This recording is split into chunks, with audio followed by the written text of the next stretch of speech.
All right, we're here. A little bit of technical difficulties, but we are here, and I'm going to break down the entire UFC 291 card, headlined by Justin Gaethje and Dustin Poirier, the rematch. I'm going to go through every single fight on the card. I'm going to break down every single fight on the card, and I'm going to give out some bets or see where we can find value for every single fight on the card. And I'm happy to be back. It's been a while, but I'm back. I want to shout out everybody in the chat. We got a lot of people in the chat. We got a lot of people watching live. We got William Tyner. We got Mushroom MMA. We got Bobbert, Major, Dave.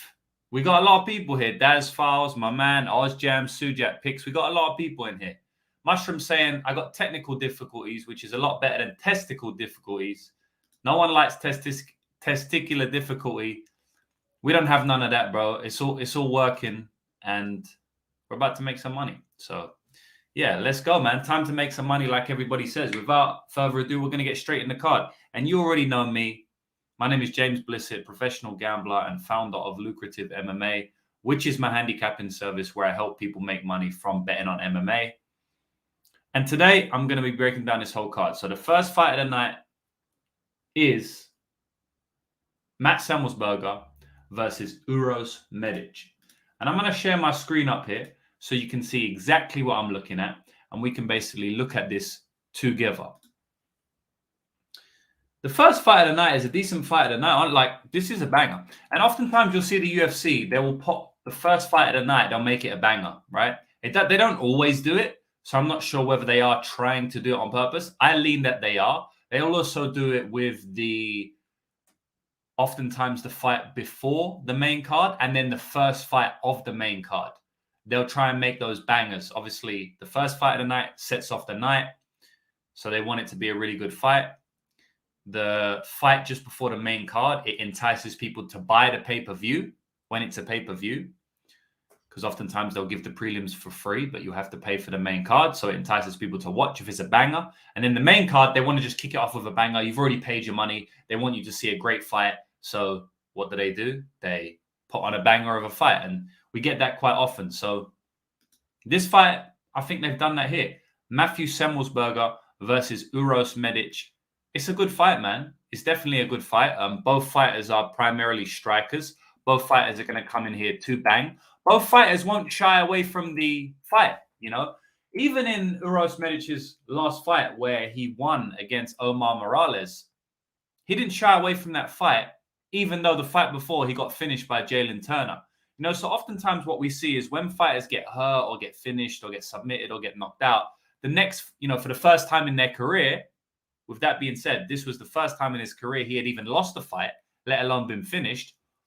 So oftentimes they'll come into their next fight, playing it a little bit safe, playing it calm. But Uros didn't really do that, man. He kind of put pedal to the metal, you know. He put his foot on the gas early on, and he was able to finish Omar Morales.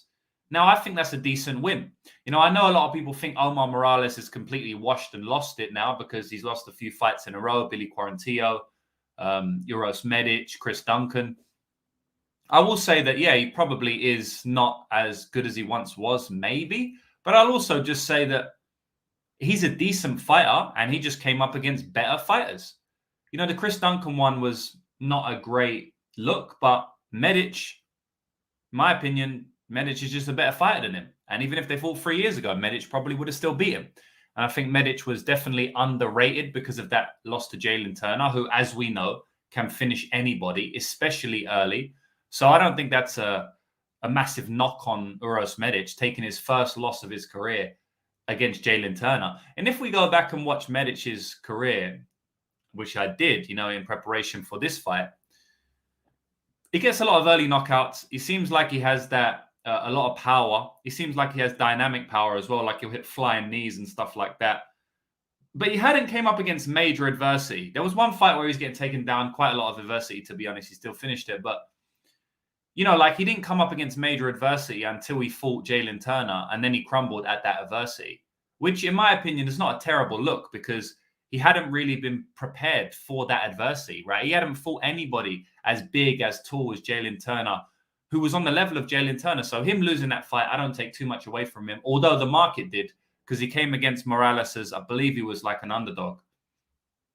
And he ended up finishing that fight, you know. And Semmelsberger, on the other hand, I've never been like a massive fan of Semmelsberger in terms of his style and his ceiling in the division. You know, I don't really think he's going to be like a top 15 guy or anything. But he has done decently well in the UFC. You know, got beat by Chaos Williams, and he also got beat by Jeremiah Wells last time out. That fight was very, very close to being finished on the Semmelsberger side. You know, he almost finished Jeremiah Wells a couple of times. Obviously, he wasn't able to get the finish, and then he ended up getting grinded out with the wrestling. And that is a path to victory against him, right? If you're a very good wrestler, then you can kind of take him down. You know, we've seen him get taken down multiple times. We've seen him get taken down and dominated almost by AJ Fletcher in that first round. I mean, that first round against AJ Fletcher, I watched it the other day. It kind of looked like could be a 10-8 round. You know, it wasn't, he didn't do enough to make it a 10-8 round, but on another day, it probably is a 10-8 round. You know, it was pure domination. And then AJ just gassed out, as he does. And Semmelsberger kind of just poured it on in round 2 and round 3, but still couldn't get him out of there. And the guy was very gassed. So, you know, I still don't really rate Semmelsberger, but I guess he's proved me wrong a little bit because I didn't think he'd have a couple of wins in the UFC by now. But I mean, one of those was against Martin Sano, where I max bet him in that spot. He was like, well, I think I bet him inside the distance. I laid his money line at like minus 400. I mean, because he was fighting a guy who's just not really a fighter. You know, he was only on the card because of Nate Diaz. He was a friend of Nate Diaz, who was also on that card, or Nick Diaz. It was one of them. And so, I mean, his wins in the UFC haven't been great. But I do have to give him some ratings. In this fight, I feel like we've got two strikers. I don't really think any fighter is going to be pursuing takedowns too much. I wouldn't be surprised if someone does go for a takedown. You know, I wouldn't be completely surprised. It's not like they're not like a Barbosa, for example. Like, it is possible that they shoot a takedown or two. But, you know, especially Semmelsberger. But I think this is going to be a primarily stand-up affair. And I know a lot of people are on Semmelsberger this week, right? Semmelsberger is a very, very popular play this week. I've seen the line actually come crashing down on him. So people are continuing to play him. And not just random people we see on Twitter. The market is respecting the money. So a lot of people are playing him, not just the people we see on Twitter. Because oftentimes you'll see like maybe the whole of Twitter is on one person. And most of you will know me from Twitter, maybe Instagram, but a lot of you will know me from Twitter. And we often see where a lot of the people on Twitter are on the same fighter, right? Whether that be because they watch each other's content or whether that be because they speak to each other in the DMs. There's nothing wrong with that. You know, that I speak to people about fights as well. People from Twitter, I speak to them about fights. There's nothing wrong about that. But we do often see that a lot of Twitter is on the same fighter. But it doesn't always mean that the market is going to respect that money, you know. So what you have to oftentimes do is look at where the market's moving. Don't just worry too much about what everybody on Twitter is betting, because the market movement is the indication of where the real money is coming from, not really who's speaking about it on Twitter, right? And we have seen a lot of people speaking about it on Twitter, and the market movement has been massive. I mean, I'm on fightodds.io, and I want to give a quick shout out to these guys. If you guys tape fights and you want to know the lines for every fight, stop using Best Fight Odds. They're an absolutely terrible website. I've been saying it for many, well, at least a year. I've been saying it, probably longer. They're a very bad website. If you want an alternative website that does basically the same thing, it's fightodds.io. You can see it up here, fightodds.io. They're much better. They're much more up to date, and they're the best site to use, right? It's not perfect, but they are a better site. So as we can see, Matthew Semmelsberger is a minus 200 now. And honestly, guys, I did not know he was that big. I thought he was like minus 170. So, I mean, that's insane to me, going up at minus 220, minus 200. I'm very surprised to see that, actually. I'm going to have a look on my personal website right now, or one of my bookies, and I'm going to see what line he's at. Yeah, so he's at minus 190 on that bookie. But yeah, he's been bet up drastically. And at this point in time, I do tend to think that there's some value on the Uros Medic side. For me, I think Uros Medic is a cleaner striker. I think he can pick his spots a little bit better. And although I do think that Semmelsberger has more power than him, I also think Uros Medic has some power too, has some power equity. And we know that Semmelsberger has an elite chin, So maybe Uros doesn't get the knockout, but maybe he does. I mean, you can't keep having a elite chin forever. At some point, you're going to get cracked. It happens almost every week where someone seemingly can't get knocked out and then they do get knocked out. So I do think there is some knockout upside on the Uros Medic side. And in general, I just feel like this fight is a fairly even fight. I give the power and the boxing ability to Semmelsberger, but then I give the overall striking technique, prowess, and timing and eyes of, like eyesight in the striking, the way he can see shots. I give that to Uros Medic, man. So I don't know. I think this is a bit of I don't know if you want to call it an overcorrection, but I just think this is a bit of a wide line. I don't think Semmelsberger should be out at -2XX, and I'm actually going to pick Uros Medic for the upset there. So the next fight on the card is going to be... Oh, well, apparently the first fight on the card is Miranda Maverick, but I don't know because they've got it... I don't know what first fight on the card is, but Tapology have got it upside down, it seems. But whatever. The next fight is Miranda Maverick versus Zombie Girl, Priscilla Cachoeira. Yeah, this seems like a setup spot for Miranda Maverick here. I think my guy Jewish Better posted that out on Instagram, and I had to agree with him. It definitely does seem like a get right spot for Miranda Maverick. She's coming off that loss against Jasmine Jasudavicius, and I cashed on Jasmine Jasudavicius there at +250. Just a wildly inaccurate line. And Miranda Maverick is the same price as she was against Jasmine, against Priscilla Cachoeira, which obviously one of those lines were wrong, or both of those lines are wrong. Who knows? I definitely think that the Jasmine line was wrong. I mean, I don't think I know. We all know that now. But they often price Jasmine Jasudavicius incorrectly. I don't know why, but the market just doesn't know how to rate her. I've cashed on Jasmine Jasudavicius many, many times, and I just don't really know why the market keeps pricing her wrong, but they do. So we're going to keep on cashing. I cashed on Jasmine against Miranda Maverick at +250, against Kay Hansen at +200, against Gabriela Fernandez at +110, all underdog prices where she should be a favorite. And then I actually faded her at +200 with Natalia Silva, potential future champ. So yeah, the market's just incorrectly wrong on Jasmine Jasudavicius. And with Miranda Maverick, I'm not going to say the market's been that inaccurate. It definitely hasn't been great. She was even money against Erin Blanchfield. She was obviously -350 against Jasmine. In this spot, it could be a little bit wide, but definitely not enough for me to bet Zombie at all. At the end of the day, Priscilla Cachoeira, she's 4-1 in her last 5 fights. So you have to give her some respect. But if you look at her record, she hasn't been fighting the best girls at all. She's been fighting girls that are kind of susceptible to being knocked out. I mean, other than Ariane Lipski, Gina Mazzani, I mean, that girl can be knocked out. Shayna Dobson, I mean, uppercut KO in 40 seconds, not great. Ji Yeon Kim, she's got a good chin, but she's not a great fighter. I mean, it's not a great record. You know what I mean? Like, I don't really rate wins over Ji Yeon Kim, Gina Mazzani, or Shayna Dobson, honestly. Especially not as it pertains to this matchup. Ariane Lipski, that's a good win. But the thing is it was an early knockout, 65 seconds into the fight. And Lipski is awful on the ground. She's got no takedown upside. Whereas Miranda Maverick is solid on the ground. She's got good takedown upside. She's very, very strong. And she has good jiu-jitsu. So it's like, even though she's 4-1 in her last 5 fights, basically none of those fights correlate to this fight. The only one that does is the Gillian Robertson fight. The Gillian Robertson fight, where she got tapped out in the first round. So it's like, if you look at her last 5 fights in the UFC, the only one that has any correlation to this fight, she got finished in round 1. Every other fight with no correlation to this fight, she won. So I tend to think that Miranda Maverick gets her down and submits her just like Gillian Robertson did.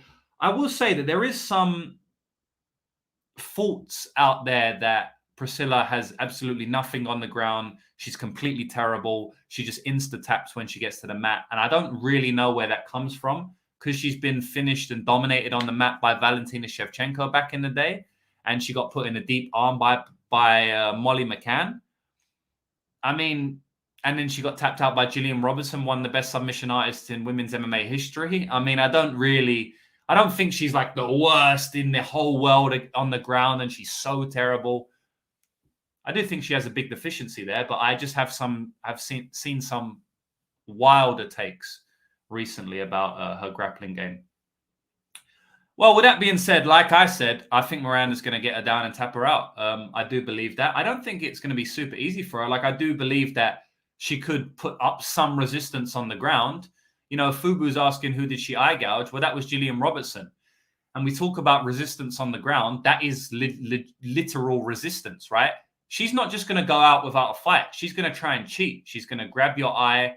She's going to pinch you, bite you. I mean, whatever she's going to do to get out of that choke or to get out of those ground positions, she's going to do it. So I do think she's got some heart, definitely. She is definitely going to... She's got heart. She's definitely got heart. She's just got a big jiu-jitsu deficiency and poor takedown defense. So it's like she's just going to be a level below Miranda Maverick in this fight. I guess she could get a KO. You know, MMA Jesus is shouting out Zombie via KO. I mean, yeah, I mean, that's her only path to victory. But Miranda Maverick has never been KO'd. She's one of the toughest girls I've seen in the sport, honestly. I mean, again, against Erin Blanchfield, she should have been finished multiple times in that spot. And the only reason she wasn't finished is because of how tough she was. And so I don't really think that she's going to get knocked out here. As I said, never been finished her entire career by submission or by knockout. And she's fought some tough girls. I mean, she's fought Macy Barber, who hits like a truck. We know that. She's fought Erin Blanchfield, who is an amazing submission girl. She fought them back-to-back, lost a split decision to one, should have won, and lost a dominant decision to the other. But she never got finished in those spots. So I don't really see her getting finished by Zombie Girl here. That is Zombie Girl's path to victory. But more often than not, I think Miranda Maverick takes her down, gets her back, and submits her with a rear naked choke. That's what I think happens in this fight. And if we go on fightodds.io and look at the line, she's minus 300, minus 350 right now. Doesn't look like there's any props out for her inside the distance, but there is an under 2.5 rounds prop out. You can get that at minus 115. I would lean to that side. Zombie is really tough. I know that everyone thinks she's a complete flake and insta-tap on the mat. She's not good on the mat, but she is very tough. There is a world in which she survives. I mean, if you look at the Miranda Maverick versus Shayna Young fight, Shayna Young survived in that spot, even though Miranda Maverick finished her a few years back in another organization, I believe it was, or on the Ultimate Fighter, is one of the two. And she couldn't finish her. And that was kind of a layup spot for her to get a finish there too. So Miranda Maverick is a good finisher. She's opportunistic, but she isn't an amazing finisher like Gillian Robertson on the mat or Valentina Shevchenko. She's not that good. So I wouldn't be massively surprised if it goes over. Dominant decision from Miranda Maverick. I wouldn't be insanely shocked, but I would be a little surprised. I do think the fight goes under, and I do think Miranda Maverick gets a submission here. So the next fight is Jake Matthews versus Darius Flowers.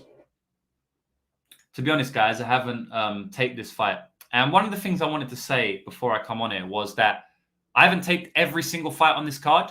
I can still talk about most fighters because I know them in depth, especially on these pay-per-views. But I haven't taped every single fight. So I'm not going to go in depth on every single fight. But I will give you my early leans on the fights anyway. So I actually bet on Jake Matthews in his last fight. I think I bet on him inside the distance submission or even money line. I can't remember. And he kind of shit the bed there. He should have won that fight. That was a layup spot for him, in my opinion, against Matthew Semmelsberger. But Semmelsberger stayed tough. I thought Jake Matthews was going to get the fight to the ground and win. Via his Brazilian Jiu-Jitsu or his wrestling. Because as I said, we've seen time and time again. Matthew Semmelsberger dominated by the grappling. But Jake Matthews wasn't really able to consolidate any type of position on him. He didn't end up getting the win there. Tough, but it is what it is.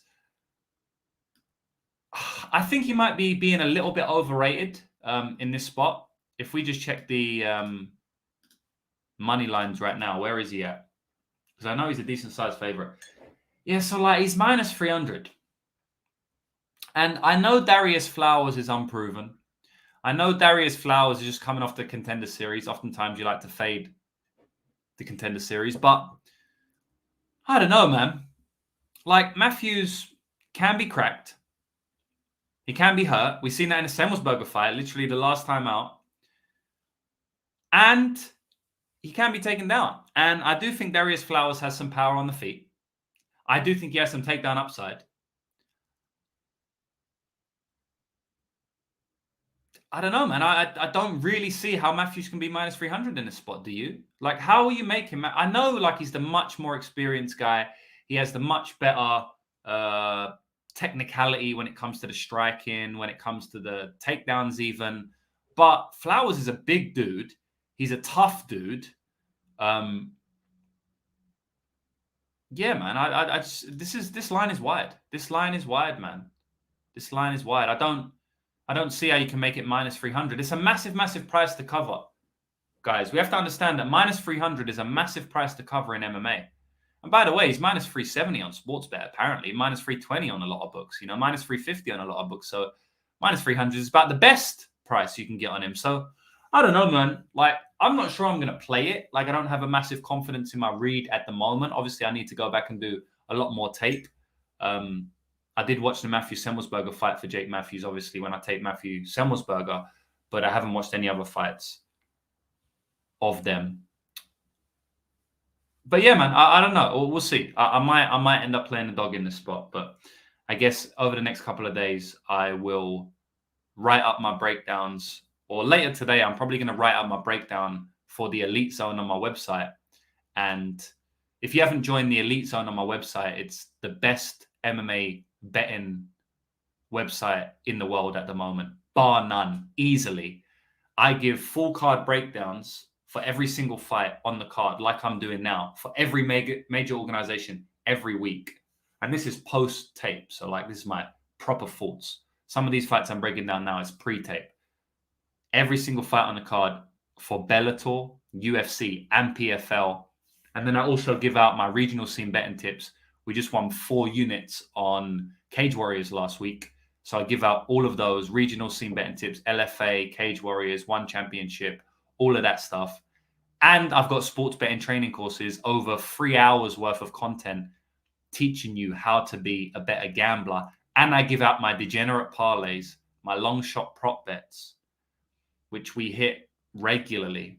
I also give out my current betting leans. Anywhere I'm leaning, but I haven't made the bet for whatever reason, I give out those on the site, and tons of other content every single week on my website. So if you do want to sign up with me and get my official picks and predictions, my official bets, and all of my other content, go to lucrativemmabetting.com right now, and you can learn more about it. Even if you don't want to sign up, you can sign up for free tips, where I send free tips to your inbox if you click on the free tips tab.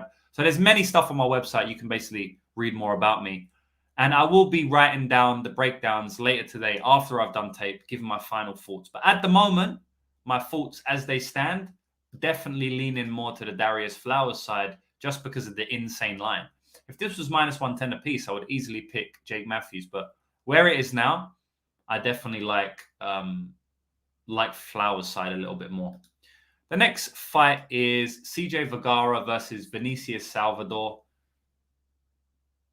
I have to admit, man, again, I'm leaning to the dog a little bit on this one. I haven't played anything, but for me, so I've never really been a big believer in CJ Vergara. Kind of how I was with Matthew Semmelsberger, and kind of how I still am.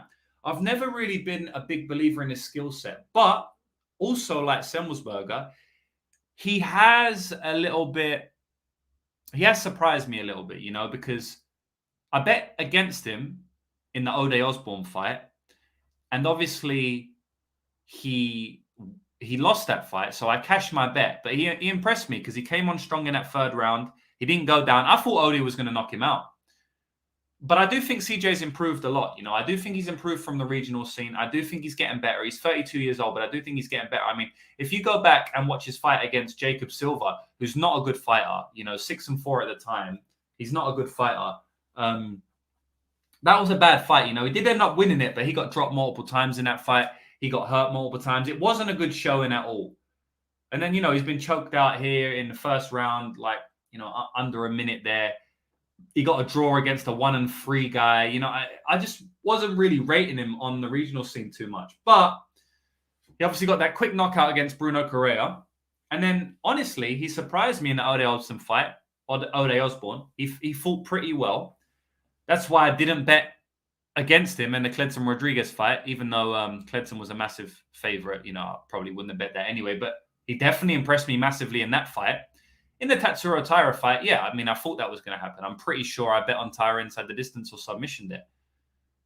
And then in Daniel Lacerda fight, kind of his old ways was showed again, right? He got hurt badly in that first round, was kind of getting toyed with.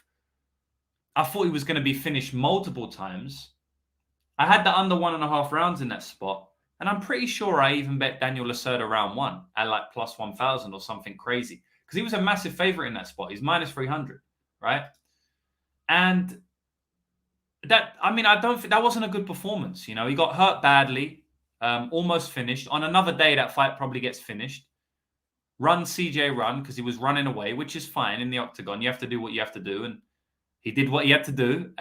He did what he had to do, and he survived, and he got the finish in round 2. But I just don't think it was a great performance. And kind of what I thought he was showed again in that Daniel Lacerda fight. And you can say, he just got caught. It happens to everyone. But I'm just not a big believer, man. One thing he does have is durability, toughness, and a will to win. And that will win you a lot of fights in the UFC. And that has already won him 2 fights in the UFC, 3 fights under the UFC banner.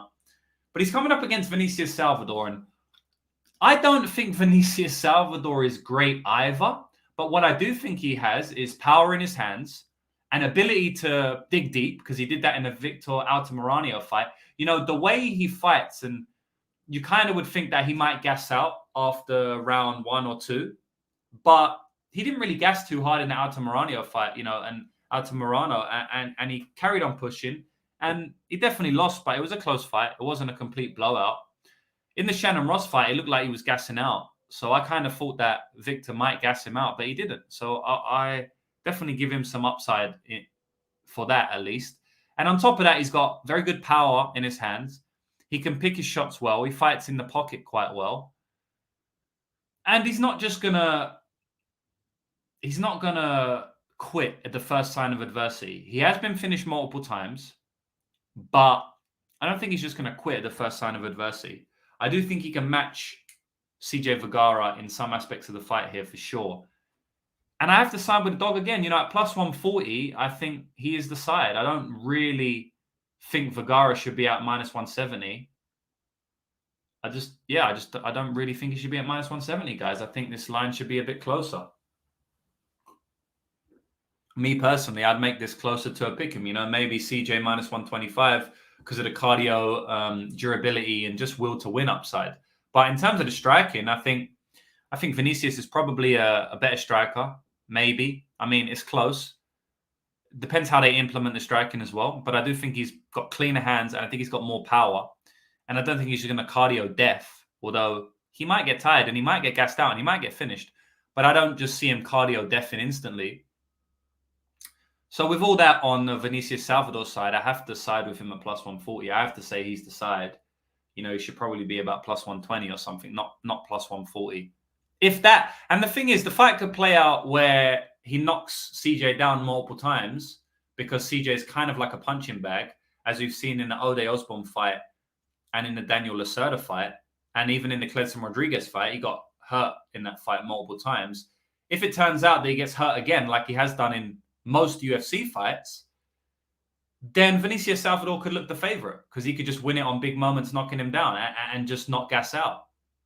So yeah, maybe I'm saying he should be a slight dog, but it could turn out that he should be a slight favorite if he is able to have those big moments, which are very hard to predict. But I do predict that it's a high possibility we'll have at least 1 or 2 big moments just because of the way CJ fights. You know, he's kind of just balls to the wall, run in your face. And it's not ideal to do that against someone like Vinicius Salvador, who I do think has good power in his hands. So, yeah, that's my take of the fight. The next fight we got is... We'll just wait for it to load here. And you know me, I'm set up for this podcast because it's been a while, guys, you know. I haven't done these full card breakdowns in a while. And something I'll ask, and, you know, maybe don't put it in the comments right now, but put it in the comment, because I won't be able to go back and see these, but put it in the comments of the actual video. Do you want me to do these full card breakdowns every single week? Shall I come back to YouTube every week doing these full card breakdowns? And if so, should I do them even if I haven't taped every single fight on the card? Like this card, I've taped most fights, but I haven't taped every fight, but I'm still doing a full card breakdown because I can still speak about fights even if I haven't taped them, as long as I know the fighters. And I've done most fights, so I can still get most of the content out there. Would you like me to do that? Would you like me to come back and do full card breakdowns? And is it okay if I do them even if I haven't taped every single fight on the card, right? That would be my question, because I haven't done full card breakdowns consistently every week for a while. You know, I leave a lot of the work that I do on the gambling scene now to my website, so the Elite Zone, but I can still do full card breakdowns without giving out bets and without going in depth on every single fight, especially since I won't have done tape on every single fight. So just let me know. I know a lot of people are mentioning now, but don't let me know here. Let me know in the actual comments of the video, because what I can do then is I can go back in 2 days and check the comments, rather than I can't check these again, right? I can't. These are all live comments, so I won't be able to check. But basically, everyone's saying yes. But I'd also like to see it in the comments so I can have a reference when I go back and check it.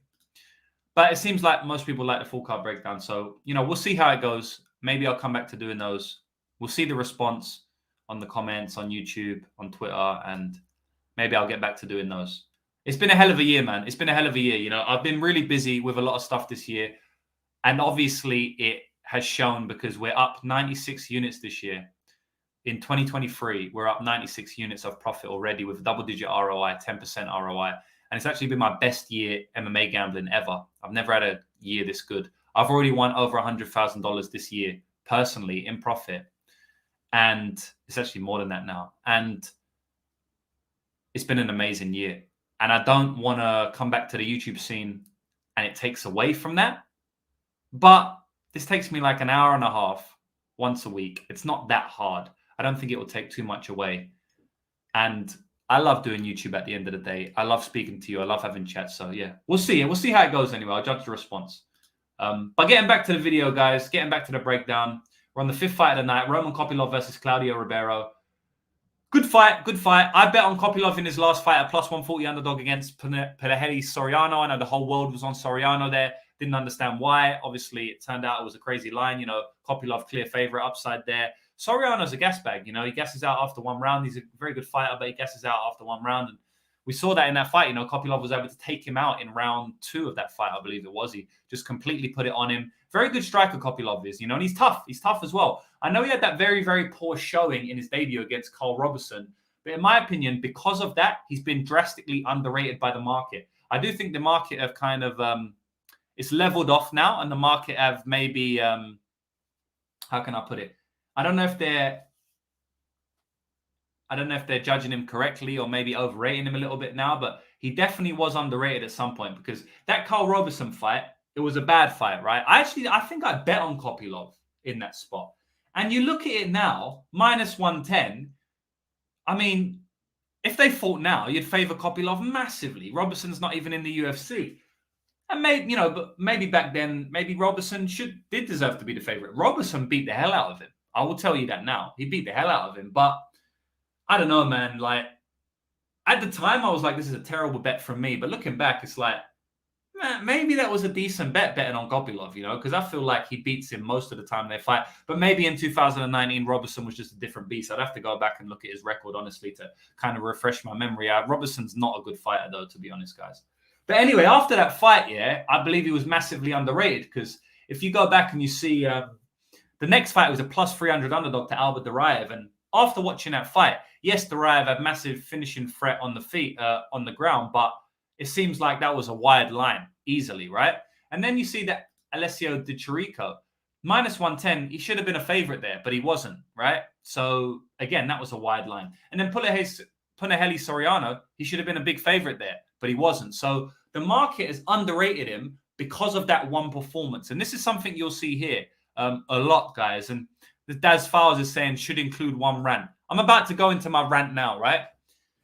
Something that you have to be aware of when you're betting on MMA is market overcorrections. I did a video of it on my YouTube channel where I go in depth on it. Scroll through my YouTube channel videos. I've got tons of free content on there so you can watch it and it'll teach you how to be a better gambler and make you more money in the long term. But one of those videos I spoke about was what I spoke about in one of those videos was market overcorrections. And what happens is the market will see one fight, like Kopylov's fight against Carl Roberson, and they will completely overreact in his or her next 1, 2, even 3 fights. And this is a great example of that, right? He had a poor showing against Carl Roberson, and so then he was a big underdog versus Duraev, where he should only have been a slight underdog.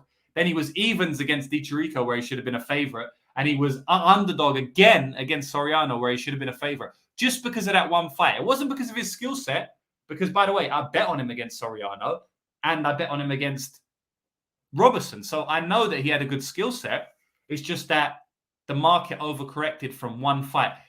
In MMA, fights can go a multitude of different ways. People can have off nights. It doesn't mean they're terrible and they're going to lose every other fight going forward. It doesn't mean they should be an underdog in their next 2 fights, 3 fights, just because they lost one fight once upon a time. On top of that, this was his UFC debut. How many times do we see fighters lose their UFC debut and go on to be good fighters? It happens many times. People lose their UFC debut and go on to be champions. I'm pretty sure it happened to RDA. So just make sure, guys, that you don't overreact from one performance, because one performance to the next is oftentimes very, very different, especially if you got a newbie like Kopylov making his debut. He's nervous in that fight. The octagon jitters got to him. It's fine. He lost the fight. He's not the worst fighter of all time. He's not plus 300 against Duraev. He's not evens against Di Chirico. All of those lines were wrong. Every single line after his fight against Carl Roberson was wrong. But now the market have understood that, and now he's a big favorite. But then we can go the other way. We can use this knowledge the other way. Oftentimes, the market is wrong for a couple of fights, but then they overcorrect, because now everyone thinks Kopylov's this absolute crazy killer and he's going to beat everyone because he's just defied the odds. Literally, he beat Soriano as an underdog, defied the odds. He beat Di Chirico as even money, defied the odds. And he had a very good fight against Duraev at plus 300, defied the odds. So now they've made him a big favorite against someone who's quite tough in Ribeiro. So am I saying this line is wrong? I'm not too sure. I'm having a hard time deciphering this fight in general. But I will say that either the market's overcorrected or it's accurate. I don't think that they're underrating him anymore. You know what? I don't think this line should be wider than it is. So if we go to best fight odds, if we go to fightodds.io, we will see that Roman Kopylov is now on minus. And there's some wide lines on this card, guys. I think I'm going to be on some underdogs here. I'm not saying I'm going to be on Ribeiro, but I am saying that I'm going to be on some underdogs because everywhere I look, there's minus 300s. I mean, every single place I look, there's minus 200s, minus 300s. And I just don't agree that a lot of these fights should be minus 200-300. Now, Kopylov, he's a good fighter. He's got the striking advantage here, but I think he's got a power disadvantage. I do think Ribeiro has more power. I also think Ribeiro can potentially get takedowns. He's a very athletic guy. And he does shoot takedowns every now and then. So if he does get a takedown in this fight, how is Kopylov going to look off his back? Because yes, his takedown defense looks improved in his recent fights, but what about when he's on his back? Because we haven't really seen it that much in his recent fights. Last time we saw it against Duraev, he almost got stopped. It was bad. It was really, really bad. He looked terrible on his back. The time before that, He gave up his back to Carl Roberson. He got submitted. So I don't think Kopylov has like shored up his ground defense once it gets there. And if Ribeiro gets on top, who knows, man? You know, who knows?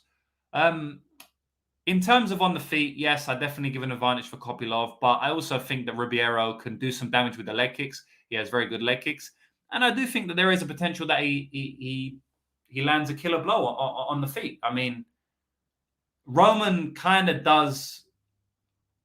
He's good at keeping range, but he will walk into danger.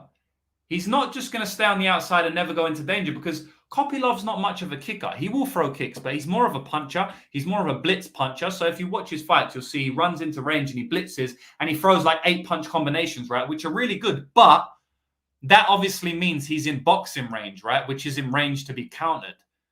If he's kicking range against Ribeiro, yes, Ribeiro's a very good leg kicker. And that will help him whenever they are in kicking range, because whenever they're in kicking range, he's going to kick his leg. And when Kopylov blitzes in, he's going to have a chance to land a killer blow, because I do think Ribeiro has very good power. You know, so I say that to say this. I don't really think Kopylov should be a massive, massive favorite like he is now. But we'll see. We'll see. Fu was saying he has great body kick. It's decent. It's decent. I'm not saying it's great. I'm not going to say it's great. I think he has good body kicks. They're okay. But he's not a kicker. He's a puncher. That is what he does. That is what he does in every fight. That's what he's done in every fight. He is an out-and-out puncher. Of course, he fights MMA. He knows how to throw kicks. He knows how to get a takedown. But what he likes to do is punch. And I think that could cause him some trouble in this fight. So we'll see how it goes. The next fight is, and I'm just going to run through some of these because I've been going for 41 minutes. I don't want to go forever. So we're just going to get through some of these now. Trevin Giles versus Gabriel Bonfim. So to be honest, guys, this is a fighter who I do believe should be minus 300 range. Everybody and their mother was saying that Ismail Bonfim is the good Bonfim and I don't rate Gabriel Bonfim. Well, where is the money on Trevin Giles then? Why has everyone changed their opinion? Because I was saying from the start that Gabriel Bonfim is the real Bonfim. Gabriel Bonfim is someone who's elite. And I think he is, man. I think Gabriel Bonfim is an extremely dangerous fighter. I hate that he's minus 300 because I would definitely play him here. And everyone was betting Lazez at like plus 130, plus 140. But no one wants to bet Trevin Giles at plus 240. So, you know, whatever. It is what it is. We only have to. We can only play what the market gives us. But this is in my opinion, this is a Bonfim submission or a Bonfim knockout. The under's going to be the under 1.5 is set at, so that's kind of annoying. I do tend to think it finishes early. I do tend to think it finishes in the first round, maybe early second, kind of like Giles versus Duplessis. But I don't have too much to say about this, man. I really rate Gabriel Bonfim. I really do. I never said it. I bet against Ismail Bonfim in his last fight. I bet against Ismail Bonfim with Benoit Saint Denis. So I'm not this type of guy who's like massive on Ismail Bonfim and now I'm massive on Gabriel. I was big on Gabriel and not big on, and I almost bet him against Lazez. I literally did a post. I spoke about it, right? I couldn't lay minus 170 stepping up in his UFC debut against someone who is a decent UFC level fighter. I couldn't do it. But in this fight, I definitely think Gabriel Bonfim is the right side. At the money line, I'm not going to like advocate for a minus 300 bet on him, but I definitely think that he should be a sizable favorite, probably closing up to minus 300 around that range. And yeah, man, I think he's going to finish Trevin Giles. I honestly do. You know, everyone hit the like button quick. Yeah, if you're here and we've got 100 viewers right now, so we broke the triple digits. So shout out to everybody watching. If you are here, hit the like button. It helps. Mushroom saying Officer Giles is going to need backup. He's going to need backup and he might give his backup. You know, I don't know what's going to happen, but if he gives his backup, it's game over. It's too late. Officer down. Showtime is saying, why is everyone so obsessed with who the better Bonfim, bro? Is Jesus? Why are you talking to Jesus, bro? You seem so upset you're speaking to Jesus. But the reason I mentioned the better Bonfim, bro, is literally because of that. Because everybody was saying Gabriel Bonfim is no good, but Ismail Bonfim is the better Bonfim, brother. In their last fights, when it was coming off the Contender Series, everybody was saying, I rate Ismail Bonfim, and I just couldn't see it. I couldn't understand why. So I was like, why is everyone rating Ismail Bonfim, but not Gabriel Bonfim? You know, and I just really don't understand why. And we'll see this weekend. Maybe I was wrong, but I bet against Ismail last fight out because I didn't really rate him too heavily, not as a minus 300. But I'm not betting against Gabriel at the same price because I do rate him. So we'll see if I'm right. I was definitely right about Ismail.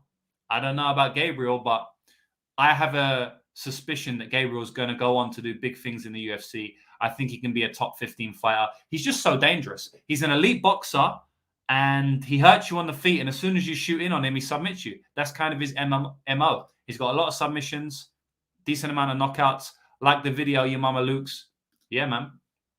So I'm picking Gabriel Bonfim here, and gets it done in round 1 or round 2. The next fight is Derek Lewis versus Marcos de Lima. Yeah, I think de Lima should be a sizable favorite here. I understand the line movement. I didn't get on de Lima at minus 120, minus 130, minus 110. I'm very upset about that. You know, I wish I could have got in there, whatever. I hadn't taped the fight at that point. I did lean him, but I hadn't taped the fight, so I couldn't bet it. Is what it is. I still think that he's going to win the fight cleanly. Derek Lewis at this point in his career is done, in my opinion. He's coming off free. Out of his last 5 fights, he's lost 4, and he's coming off free finishes, free finish losses in a row, I believe. He got dominated by Spivak, dominated by Pavlovich, and dominated by Tai Tuivasa, kind of. And the guy's got no gas. Derek Lewis, he doesn't like leg kicks. I can definitely see De Lima leg kicking him a couple of times and Lewis just quitting. De Lima has amazing leg kicks, pistons for leg kicks. And the way to beat De Lima is you gas him out, you get him tired, and you take over late. You take him down, you submit him. That's how you beat De Lima, right? But Derek Lewis has got as bad of gas as De Lima. So he's not really going to be taking him down, gassing him out. If he does manage to take him down, he probably finishes him from top position because De Lima always gets beat from top position. But I'm not going to trust Derek Lewis to get like takedowns in this fight. It could happen, but I don't really trust it to happen. And on the other hand, I think De Lima could even get on top of Lewis if he wanted to. But if De Lima's smart, he'll just smash the leg early. Derek will want to quit. Derek will come rush in a few times. After 3 or 4 minutes of taking leg kicks and a few punches up top, I think Derek is going to look for a way out. And if it doesn't come in round 1, I also think it could even come in round 2 or round 3. I don't even know if De Lima has any late finishes. I feel like all of De Lima's finishes are in round 1. I'll have a look now. Round 1, round 1, round 1, round 1, round 1, round 1, round 1. Literally all of De Lima's finishes are in round 1. And like a lot of his finishes losses are in round 2, or 2 of them out of like 5. So yeah, like half of his finish losses are in round 2. And every single one of his finishes ever in his entire career have been in round 1. But I wouldn't even be surprised to see him get his first round 2 finish in this spot. I really wouldn't, just because of how much Derek Lewis gasses and quits later on in fights. But I wouldn't be surprised if it goes decision because De Lima also gasses in fights. So I don't think he's going to get a late finish, but I wouldn't be surprised if he gets his first one of his career, is what I'm saying. So if anybody is just wiki capping this and looking at this like, look, anytime he's won, it's been in round 1 or decision. Let me just bet him in round 1 or decision. I honestly think that he could get like a round 2 leg kick KO or something. So I would just be very careful wiki capping it, because if you go back and watch the tape, you will actually see that Derek Lewis quits maybe even more than De Lima, which is definitely saying something. So obviously Derek Lewis has some chance to win in round 1, but if he gets out of round 1, I think De Lima is going to land better shots in round 2 and round 3, even gassed. And I also believe that he's probably a lot liver to finish the fight in round 1. And also he could, someone said the best fight on the card, which is, I don't know, like, are you trying to, I mean, the way you wrote it is like you're not even being sarcastic, but I hope you're being sarcastic, brother, saying this is the best fight on the card, because Jesus, brother, if you're not, give me some of that weed, bro, because that must be some good stuff. But anyway, yeah, I'm picking De Lima, as you can tell. The next fight on the card is Stephen Thompson versus Michel Pereira. Yeah, so I know a lot of people are on Stephen Thompson here. I mean, well, a couple of people are on Stephen Thompson. I've spoke to them about it. But the line is actually moving the other way. So the market is respecting the money on Pereira. Maybe someone has something to do with that. I don't know. But yeah, I jumped on Pereira here. I think Pereira is a decent spot. On the one hand, Stephen Thompson doesn't really lose against strikers unless they're called Darren Till in a split decision that could have went either way. So I understand why people are betting Stephen Thompson. It's like, oh, Stephen Thompson is fighting a striker. Insta-bet Stephen Thompson. But I think we need to look into it a bit deeper here. He got hurt by Kevin Holland in the last fight. And if Kevin Holland wasn't so stupid and, followed him to the ground or even shot a couple of takedowns himself, in my opinion, the fight would have been completely different. He also broke his hand, I believe, in that fight in the second or third round. So, again, that obviously hindered the fight outcome in general. And on top of that, Stephen Thompson's 40 years old. My man in the chat saying that he got knocked out by Pettis. That's something that we often ignore. But the way he knocked him out was a flying...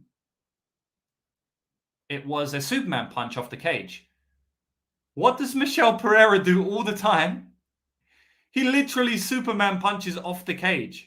I've literally watched tape on this guy the other day, and I saw him do a Superman punch off the cage. He'll also do like a Superman kick off the cage, which I've never seen before, but he will literally throw the exact strike, which no one else in the UFC ever throws, but randomly, the last guy to do it knocked Wonderboy out. So that's just a little random tidbit here that I just realized right now, even though I saw him do it the other day. That would be crazy if he gets knocked out by another Superman punch off the cage, wouldn't it? So, as I was saying, Stephen Thompson had some poor showings as of late. I feel like the Holland fight was a little bit volatile just in terms of how it went down. I also feel like, Michel has grappling upside in this fight, as does anybody who fights Stephen Thompson. I also feel Stephen Thompson has regressed in about the last 2 or 3 years. I think where he was at his best when he was fighting Tyron Woodley. I know he lost both those fights, or drew one and lost one, but I do think that was when he was at his best. When he was beating Rory McDonald and I guess Robert Whittaker back in the day, it was a good knockout. But even after that, when he was fighting for the title, even against Darren Till, he was a good fighter at that point. Hard to take down. It was tough for Woodley to take him down. I think he's regressed. And in this fight, the thing about this is Stephen Thompson is a counter striker, right? So he's going to stay on the outside. He's going to bounce in and out of range. He's going to try and hit his lead leg front kick, lead leg side kick. And he's going to try and counter you for the most part, right? Blitz him with the 1-2s. But the thing about Michel Pereira, he will also play on the outside. He will also dance on the outside.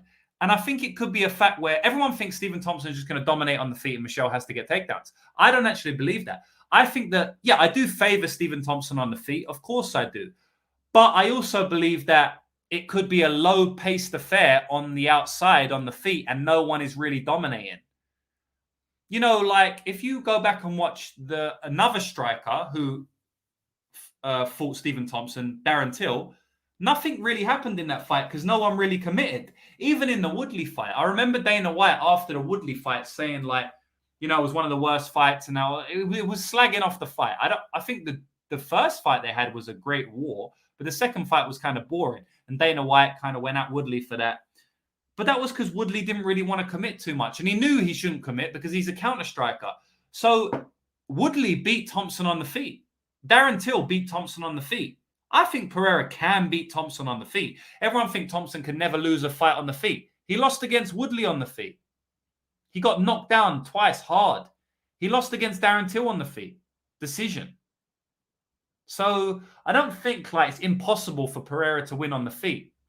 But on the other hand, I do think it's impossible for Stephen Thompson to win on the feet. I think Pereira has clear takedown upside. He will shoot. He will go for the takedowns. We've seen that. And he's 11 years younger. So for me, it's an easy spot on Michel Pereira. I'm not saying I think he's going to win massively. I definitely could see, Thompson outclassing him on the feet. But I like Pereira quite a bit in this spot. This should be at minimum a pick'em. At minimum a pick'em. It's minus 200. What is going on? I mean, the buybacks come back now. And of course, there should be some buyback. But I think there's still value on his line now. And there was definitely value a couple of days ago. People saying Pereira got a little drunken monkey style. Does Michel have to have gas to effectively grapple? He probably doesn't have gas to shoot takedowns for 15 minutes, but he most certainly has gas to shoot 2 or 3 takedowns over 15 minutes and win the fight from top time. You know, if he shoots a takedown with 1 minute left in the round in a close fight on the feet, like I think it will be, he wins the round. He definitely has gas to shoot a takedown at the end of the round. Of course he does. He doesn't have gas to wrestle for 15 minutes, but he's not going to come out wrestling for 15 minutes, and he doesn't need to. All he needs to do is get 1 or 2 takedowns in the entire fight to steal rounds and win the fight. And he's smart. He is smart because I've seen him take down Nico Price, and I've seen him. You know, I know he's known as this stupid, crazy guy, but he's definitely smartened up over the last few years, and he showed that in quite a few fights. Pereira is a dog. Have to take him over the aging fighter. He likes Pereira by finish, also like Holland. Odds for Superman punch round 3. Damn. I mean, you're talking like 1,000 to 1 there. So if we can lay that, you know, I'll put a little sprinkle on it. Long shot prop bets on the elite zone. You know that. Showtime saying, do you worry about? Well, I've already answered that. Pereira is a decision guy recently. Pereira has been going 3 rounds late. Exactly. He's been going 3 rounds and he's been winning. And he won the 3rd round against Fialho, who is another gasser, I know, but like it's not like he's immune to winning the 3rd round. And also, Thompson pushes no pace at all. So people thinking that he's gonna gas, it's like, I mean, what pace is gonna make him gas? Thompson pushes no pace on the feet. He literally waits for the pace to come to him. Whatever you want to do, he reacts off that. If you're Tyron Woodley and you don't throw a strike, he won't throw a strike. If you're Kevin Holland and you come forward, he's going to throw a lot of strikes, right? So I honestly think this is a good spot for Michel in terms of a bet. I do think it's a very close fight. That means we can see it go either way, but I do think it's a good spot for Michel, honestly, in terms of a bet anyway. Danny's saying Michel equals good dog, not great. I don't really know what you mean by that. Michael Chiesa versus Kevin Holland, good fight. Someone mentioned earlier that this is saying Thompson versus Holland was one of the fights of the year. Saw no Asian fighter there. Yeah, it was a decent performance, but he got dropped. He got wobbled in that fight. And also Kevin Holland broke his hand in that fight. And Kevin Holland literally let him up from the ground, which is Thompson's worst position ever. So imagine if Kevin hurt him early. Imagine if Kevin got on top of him after he hurt him and ground and pounded him out. That definitely was a possibility, in my opinion. And then we wouldn't be saying that. We'd be saying I got finished early. So I don't know. It's a volatile fight. Kevin fought stupid in that fight. Kevin should have fought better in that fight. So I don't really think it's like a massive indication that Thompson's this reinvigorated fighter. I really don't believe that. I think it was the stylistic matchup and Kevin's game plan IQ combined with Kevin's injury, combined with Wonderboy being a good striker. You know, I'm not taking anything away from him massively, but I don't think I saw some reinvigorated fighter there. I honestly don't. I do think that he has regressed. You know, I stand by that. And I mean, is anyone really going to argue with me at 40 years of age that Wonderboy hasn't regressed? I mean, really? And you can bring up the Kevin Holland fight and say he looked good, but like, is anyone really going to get across the, camera and say, you're wrong, Wonderboy hasn't regressed? I mean, it's pretty clear he's regressed. I think even people that would be betting on Stephen Thompson would admit that he's regressed from 3 or 4 years ago. But with that being said, we'll go on to the next fight. Michael Chiesa versus Kevin Holland. Again, another dog that I'm interested in. I haven't bet it. Not sure I will, but it's another dog I'm interested in. I mean, Kevin Holland, massive, how can I say? His massive deficiency is in the grappling. We know that, right? So Kevin Holland, although he's a good fighter, he isn't good at stuffing takedowns, and he isn't great at getting back up to his feet either. He's not bad, but he's not great. And he can be taken down at will. Is there anyone out there who thinks Michael Chiesa is not going to get 1-2 takedowns in this fight? I mean, there's almost no one in the world, right? If you go and watch tape and you actually do your due diligence, rather than just looking at Michael Chiesa coming in off 2 losses, you will see that basically it's a dead-on certainty that Michael Chiesa gets at least 1 takedown here and probably 2, 3, or even 4, 5 in a 3-round fight, honestly, because he will just constantly shoot. He's a very smart fighter. He doesn't try and stand and bang when he shouldn't, like Kevin Holland did against Stephen Thompson. He doesn't do that. He goes to his bread and butter, which is the takedown, the grappling. And I will say that, he loses position in the grappling sometimes. Like, I bet him against Luque as an underdog, and he got submitted in that fight. And it's very, very annoying because I go back and watch that and I'm like, damn, man, you had him right there. I thought you was going to submit him and then you got submitted. So it's like, you can't really trust Chiesa too much because he will do silly stuff like fall off the bat, get submitted, leave it to the third round to put it on Sean Brady. I know, obviously, Sean, he's got good gas for 2 rounds, but there's just something weird about Chiesa where I just don't trust him too heavily. But at the same time, I do think he has stylistic advantages in this matchup, which is he's going to take, Holland ain't that great. He gets taken down consistently every fight. And anybody who tries to blanket wrestle him, basically they do get him down. Obviously, he can always knock someone out. I think Chiesa's a little bit vulnerable on the feet. He doesn't react great to shots. I do think there's a good chance that Kevin Holland knocks him out. And also there's a chance that Kevin Holland submits him because Kevin Holland's a black belt and he's actually a decent black belt. When it comes to just pure jiu-jitsu, he's not bad, and I do think that he can get some form of reversal and or submission in this fight. But in terms of like who's going to be winning the minutes and if it goes to decision, who will I rather have money on? Michael Chiesa by a long shot. And if we just take a look at the odds right now, we can see Michael Chiesa is a plus 130, plus 125.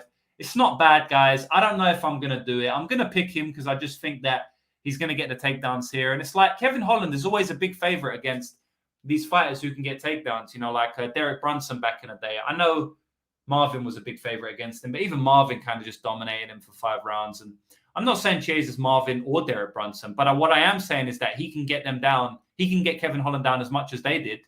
It's just that he's more vulnerable on the feet, maybe at least more than Marvin, maybe not, maybe on a similar level than Derek Brunson. But that was up at middleweight.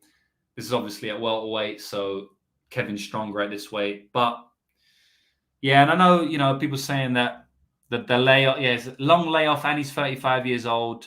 As I said, I'm not 100% going to bet on him, but I might. I'm not 100% sure. I do think there is some value on him.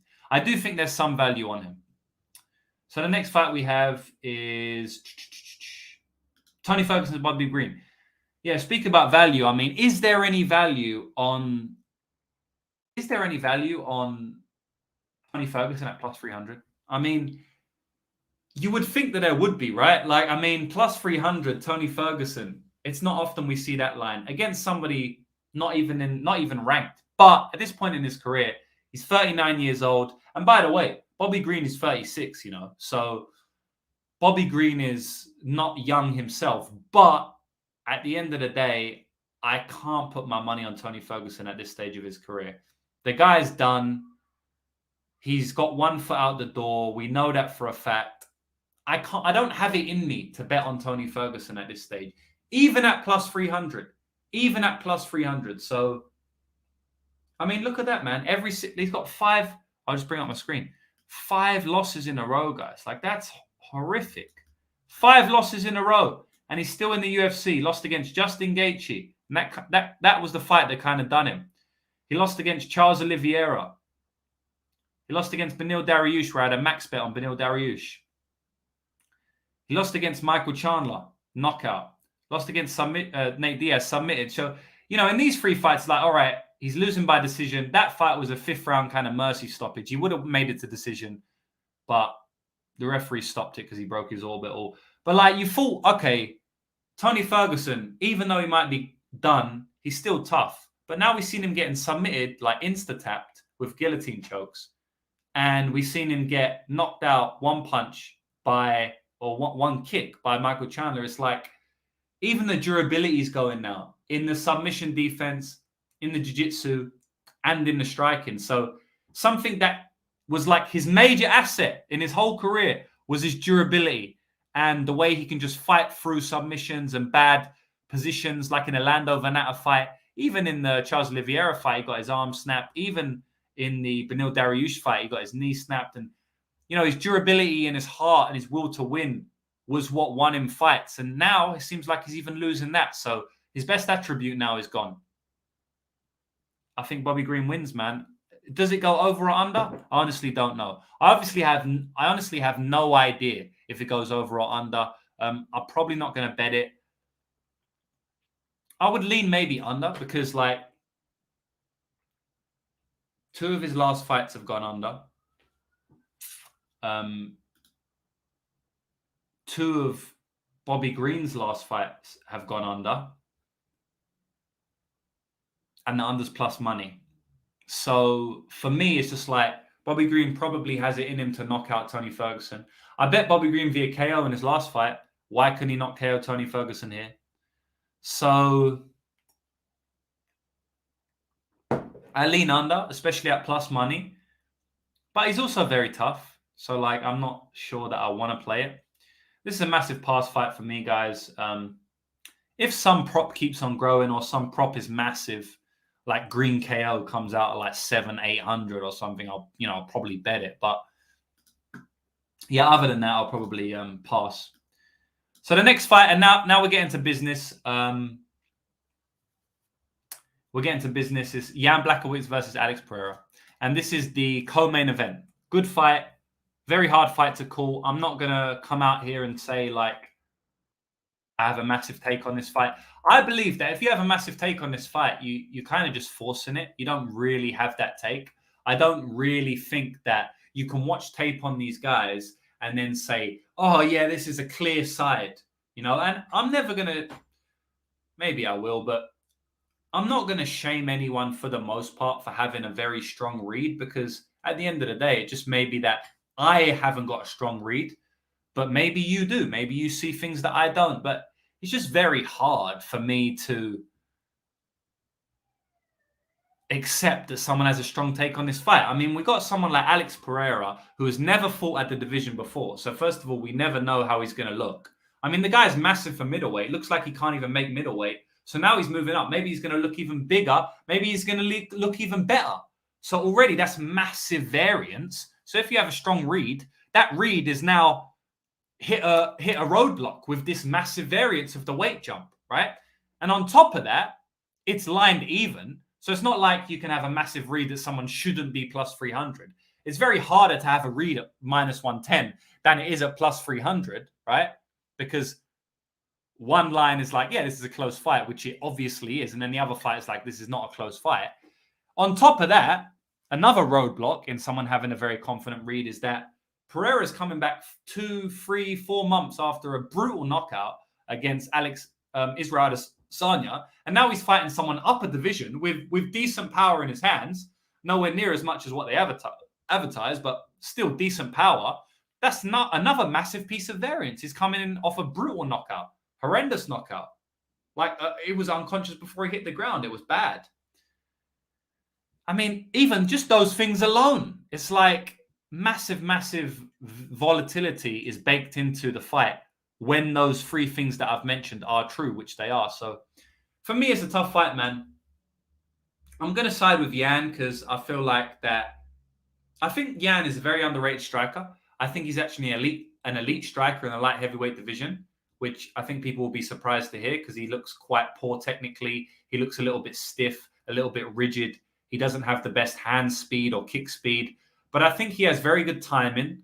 I think he goes in there with a game plan always, and that obviously helps your striking if you have a specific weapons that you want to output. He's got very, very good leg kicks and very good body kicks. He's very tough. He will take one to give one, and he's got good eyes in the pocket. And he just blends his striking very well for MMA. He really, really does. He's kind of got it to a T now. And he competed with Adesanya in the striking, which is something that I didn't expect. So can he compete with Alex in the striking? Most certainly, I believe he can. Can he knock out Alex on the feet? Most certainly, I believe he can. So with that baked into the fight, I do favor Alex on the feet, of course. And I do think Alex will probably catch a knockout if it's a 15-minute stand-up affair. I do believe that with the left hook. I've seen Jan clipped with a left hook multiple times during my tape study. And I do think that the same left hook can land from Alex Pereira. He has a crazy left hook, insane power, and he's very good at landing it as well. Very good at setting it up. So I do think a 15-minute striking affair favors Pereira, and he probably would catch the knockout. But I also think that Jan has knockout upside himself and that he can compete on the feet. But I don't think Alex can compete on the ground, right? So because of that, I have to favour Jan Blachowicz here. I mean, at the moment, I think Jan's, he's a slight favourite, but it's actually trending to pick him. But he's 40 years of age. He is hittable at times.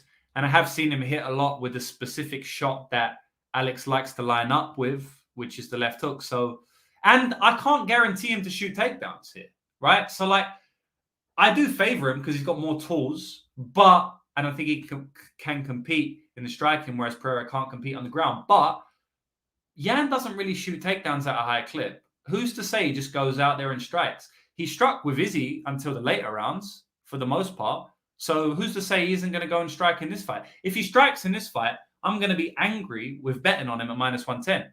If he goes for takedowns, I'm going to be happy with betting him at -110. So it's one of those ones where you really need to know the game plan to bet it, in my opinion, or at least to have a strong opinion. And that's it, man. I'm going to predict Jan to win. I think, like I said, he's got more tools to win. And I think if he does shoot takedowns, he can look like a big favorite. But I can't guarantee him to do that. So I'm going to pass on it, to be honest. And now we'll get to the main event. Dustin Poirier versus Justin Gaethje. And I just want to do a quick shout out to everybody in the chat before I go. You know, we've got lots of comments here. Bobby should finish Ferguson. If Ferguson did better against Nate, I would side with him, but he's just washed. Yeah, he looked bad in that fight, man. And the way he tapped instantly as well, you know, I never thought I would see Tony Ferguson tap out quickly like that, especially to a choke, not even to like a bone snap, man. It was a choke, but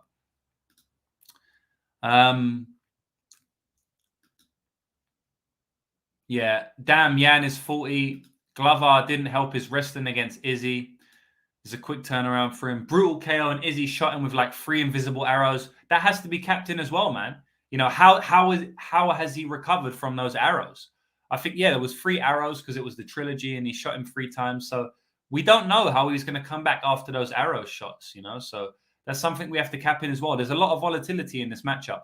Major is saying that he's interested to see the difference in volume and cardio. Being up a weight class, the cut to 185 took away his best. Maybe it did, but maybe it didn't. We can't say that because we haven't seen him at 205. So that's why I'm talking about the volatility. You could say that it took away his best attributes, but then I could say, no, it gave him his best attributes, which is being the longest and biggest guy in the division, which it was. Every single fighter he fought, he was bigger and longer than, right? So maybe it gave him his best attributes, right? It's very tough to say, man. That's what I'm speaking about. It's the volatility. I mean, he benefited greatly for being bigger and longer than anyone else in the division, massively. So, especially against Izzy, because Izzy's not used to that. So, it definitely was massive advantages for him at 185. But was there disadvantages as well? Probably. We get to see this weekend. Any early leans on parlays? I'll go at that at the end. Just remind me at the end after I break down that. Mike's saying Jan said he wants to strike with him, and after not wanting to be boring with his last performance. Yeah, I mean, it's very hard to take what people say, you know, fighters, because oftentimes they say one thing, but they don't do that. You know, as I've made a video on my channel about that. Basically, don't listen to fighter interviews. Basically, this is the thing about fighter interviews, guys, and I'll just touch on this quickly. So with fighter interviews, you'll listen to them, right? And they'll say their game plan. They'll say they're going to do something. And 50% of the time they will do it, but 50% of the time they won't do it, right? But you will remember more when they do it because it goes against your goes with your confirmation bias. So you'll watch it and you'll be like, oh, he said he's not going to strike. And if he doesn't strike, instantly you're like, yes, I knew he wasn't going to strike. I watched his fighter interview. You know, he said it, so I was right. But then if he does strike, you're going to be like in your head while you're watching the fight, oh, damn, he didn't strike. He said or oh, damn, he didn't wrestle. He said he was going to.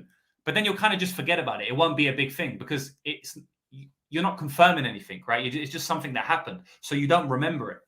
It's like you always remember the big negative experiences more than a positive experience with somebody just because it's going against what you believe or it sticks in your mind a little bit more. So with fighter interviews, 50% of the time you'll be right and 50% of the time you'll be wrong. So it's basically a wash and there's basically not much point listening to them. Now, I do still listen to them and you can get some credence towards them. Like, it can help you, but it's going to throw you off the same amount of times that it helps you.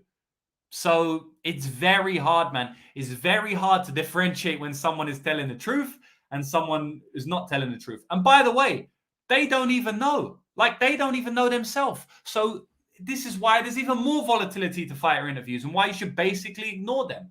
Because not only it's going to be right 50% of the time and wrong 50% of the time, but the fighter themselves might actually have that game plan. But when they get into the octagon, it goes out the window because of whatever happens, right? Fights are crazy. Do you know, like, do you think fighters go in and execute their game plan every time? No, because the other fighter is trying to execute their game plan. The very definition of a fight is that someone wins and someone loses, which 70% of the time means that this person implemented their game plan and stopped this person from implementing their game plan. 30% of the time it's a close fight. Both fighters have, good moments. But more often than not, one fighter is able to execute their game plan over the other. So even if Jan is saying, yes, I'm not going to wrestle, Alex might be so good on the feet that he has to wrestle.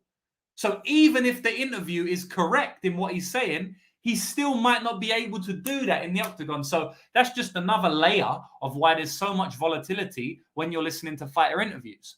That's rant number 2 for the podcast. And I hope it helps you moving forward. And people are going to sit there, and I see this on Twitter a lot, and they're going to argue to the horses about why the fighter interviews are the best. You can believe who you want. I'm telling you my experience. Cabin Service saying, hard to imagine Jan not grappling here. He's not a dumb fighter by any means. In the Izzy fight, he was having a ton of success on the feet early and still decided to secure the fight by grappling late. Yeah, but he put himself in danger in the first 2-3 rounds by not striking. And if he does that here, Alex Pereira is a monstrous knockout artist, where Izzy is not really a knockout artist at all. So what he did against Izzy, if he does that in this fight, it's a good chance he gets knocked out. But the threat wasn't there for Izzy. So is it like, did he know that the threat wasn't really there against Izzy, so he was just happy on the feet? Or did he just want to strike? Did he just want to test out his striking? It remains to be seen. It's tough. I think it's very, very tough to predict Jan grappling or not in this fight. I really do. I don't think anyone can be confident that Jan is going to or is not going to grapple. From what I've seen from the Izzy fight, from the way he fights usually, from him not really shooting many takedowns ever anyway, like all of these things mixed into the pot, I really think it's close to a pick 'em whether he wrestles consistently or not. I do think I will lean that he wrestles, and that's why I'm picking him. Like I'm picking him outright because I do lean that he does get a takedown or two. But I also don't have much confidence in him to do that. But gun to my head, I do pick him to do that. So the next fight is Dustin Poirier versus Justin Gaethje. Good fight. I'm not that excited for it. I guess nowadays with like Dustin Poirier, Justin Gaethje, Michael Chandler, Conor McGregor, I'm not really interested in these guys anymore. I'm more interested in the new breed like Charles Oliveira, Islam Makhachev, even Rafael Fiziev, who I'm more interested in this Sarukian. I'm more interested in this new block of lightweights than the old block. So I'm not super foaming at the mouth for this fight, like the UFC want you to be. But obviously, it's going to be a great fight. I do like this fight. I think it's going to be a good fight. I'm picking Dustin in this fight. I know Justin has kind of improved a little bit with his technical boxing. He definitely seems to hide in the pocket a little bit more. His jab was on point in his last fight, which we haven't seen that much in his career before that. But he still got hit a ton in that fight. He still got rocked badly in round 3. He's still going to wane into the fight, especially after he starts getting hurt. And Dustin Poirier is an elite boxer in the division. He's got very, very high accuracy. He's got pinpoint accuracy and timing. And I don't really see a world in which Justin Gaethje is just hiding behind his jab and picking him apart. I really don't see that. I think it's going to be a war. And in a war, I have to favor Dustin Poirier a little bit more. I think he's a little bit more seasoned in the war. I know Justin Gaethje is amazing in a war as well. But, I mean, Michael Johnson fight, he won the war, but he could have got him out of there. Eddie Alvarez fight, he got finished in the war. Dustin Poirier fight, he got finished in the war. Whereas Dustin Poirier, what war has he been finished in? I mean, Poirier, the Oliveira just submitted him. He's just much better in the jiu-jitsu. Dustin Poirier doesn't really lose wars, man. Dan Hooker, absolute war, he won. Michael Chandler, absolute war, he won. Conor McGregor, absolute war, he won. Justin Gaethje, absolute war, he won. I trust Dustin's dog a little bit more, which is crazy because Justin got that dog as well. But, I mean, someone's got to be better unless they're even. And I do actually favor Poirier to be a little bit... I just trust him a little bit more if the fight goes later. I really do. Justin Gaethje is going to have big success with the leg kicks, but I do also think that Dustin Poirier is going to have some form of counter to them, probably just smashing him in the face like he did in the first fight. But after that first fight, I do think that Dustin is going to at least shore up some of his leg kick defense. I don't think Justin's going to be able to get as many free leg kicks off. I could be wrong. I mean, Justin's amazing at leg kicks. I'm not ruling it out here. I do think they will play a part in the fight, but I also have some faith in Dustin to adjust to that a little bit at least. I think it's going to be a great fight, man. But like I said, I just trust Dustin in boxing range, and the later the fight goes, I trust Dustin slightly more. And I trust Dustin's durability slightly more. So that's really it. That's what it comes down to. I like Dustin a little bit in this fight. I honestly do. And that's it. Cabin Server saying, I'm just saying, I think he's shown decent reliability to grapple when he, arguable, kind of, little bit. Izzy and Alex are very different matchups. Izzy was never known to have devastating power. Exactly. But that's what I'm saying. Was it because Izzy didn't have any threat, so he didn't take him down? We're just guessing, I don't know, man. It just seems like a big guess to me whether he's going to shoot takedowns. I guess that he will. But I guess you're just more confident than me, which is fine. It's hard to know someone's brain, right? You could be right. I might be underrating his game plan in this fight. Bravo saying, how much are you considering altitude for this fight? I remember Leon before his second Usman fight preparing for the altitude. I don't know, man. Obviously, Justin Gaethje fights at altitude already. Justin Gaethje actually fights at a higher altitude than this fight is taking place at. So, yeah, maybe he's going to look better. I don't know, man. I think Dustin will be fine with the gas. I could be wrong. But I think he'll be all right. Jim Miller nearly pulled out the win with leg kicks against Poirier. He didn't, but it was 3 rounds. Yeah, I mean, the leg kick's definitely going to play a part. I mean, Justin Gaethje had a lot of leg kicks in the last fight, but he still got finished. So, James, how much consideration do you give that Justin trains in Colorado? Yeah, like I just said that. I mean, it's hard. Again, it's hard to say because, I remember the last Salt Lake card where a lot of fighters gassed out. But then there's been fights where, fighters have fought elevation and they've looked fine. So it's just tough to say. I think Dustin has elite cardio. I'll say that for a fact. So if it does affect anyone, I don't think it's going to affect Dustin that much. But we'll see, man. We'll see.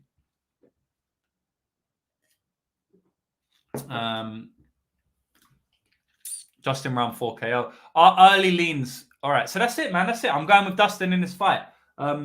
I tend to think it goes later. I tend to think it goes into the championship rounds, honestly. I think it's going to be an absolute war.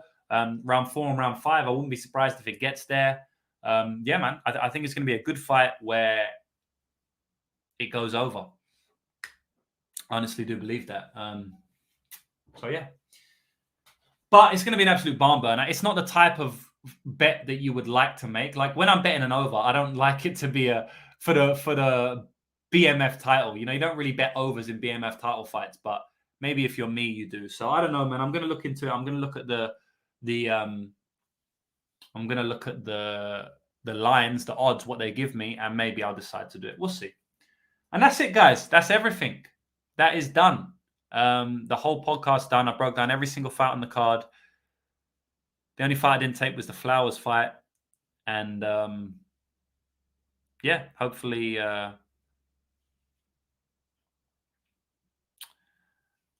enjoyed it. Hopefully it can make you some money, you know. And like I said, not in this live chat comments, but in the actual YouTube comments, leave a comment if you would like me to see full card breakdowns. Even if I haven't done tape for every single fight, are you okay with me doing full card breakdowns and maybe skipping 1 or 2 fights? It won't be a lot because I'll do most of the tape early, but maybe 1, 2 fights I haven't done tape for, but I'll still do a full card breakdown. Would you like it? And that's it, man. That's it. I'm going to give a parlay out because Mushroom keeps hitting me up for that parlay, so I got to do it. And I'm going to bet this parlay right now in front of everybody, and maybe we can cash together. So the first, and by the way, this is going to be a little bit of a Lambo parlay. This parlay isn't like a safe one. I'll just put $100 on it. We'll just try and cash something. So first of all, let's just bang loads of underdogs into the parlay. Whatever. This will be called an underdog parlay. Let's bang Uros Medic. Let's bang in Michel Pereira. Let's bang in Claudio Ribeiro. That's already 20-1, guys. And we'll bang one more just because we're nuts. We'll put in... Yeah, but this is tough, this other one. Is either Chiesa or Salvador. I've got a weird feeling that Chiesa just wets the bed. But then I'm more confident in him than Salvador in terms of like his path to victory. That's a weird one. We'll go with Chiesa. Whatever. That's 44-1, guys. A 4-leg parlay. Medic, Pereira, Ribeiro, Chiesa. This doesn't mean I'm betting these guys. It just means that I'm putting them in for a DGM parlay. So $100 to win 4.4 thousand. No, we're not putting Yan in, mate, because I'm not that confident in that fight. I don't really know about that one. That's it. That's it, guys. Thanks everybody for watching. If you want to sign up and get my official picks and predictions, as well as every single fight, full fight breakdown for every single fight on the card, every single week for the UFC cards, the Bellator cards, and the PFL cards, you can't get this anywhere else on the internet. There's nowhere else on the internet when you can get a full fight breakdown for every single fight on every Bellator event and every PFL event. They don't exist. They don't exist on YouTube or the internet. I give those out on my Elite Zone on my website. The price is absolutely cheap for the amount of money you will make from me. We've already made 400 units in less than 4 years with a double-digit ROI, and I'm betting on lines that are widely available every single week. I'm never tipping openers. I'm never tipping stale lines. I'm never tipping dodgy lines. If you want to get all of my picks and predictions, you can earn a lot of money with me by signing up. And this is a great weekend to do it because I'm betting a lot of underdogs. I'm betting on a lot of props that I haven't mentioned on this channel at all on this video. When the props come out, I'm betting on a lot. And I'll be betting on some regional scene this week, which you get on my Elite Zone as well as all of my other content for the next 30 days because you can sign up for monthly. It's extremely cheap for the amount of money you'll earn. And you get sports betting training courses and so much other stuff as well. I literally just did a 40-minute video, 2 videos on my website for all of my members in the Elite Zone describing advanced betting theory and how you can prevent your account from being banned by the bookies. You don't want your account to be banned, trust me. So just for signing up with me, I tell you all of that information for free. There's no betting service online like it. There really isn't. But without further ado, man, thanks everybody for being on here. I appreciate everyone. And hit the like button. Any questions before I go, ask now or forever hold your silence.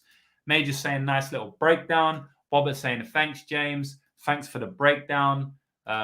Good breakdown. Thanks, James. Great info again. Great show as usual. Smash the like, lads. Everybody hit the like.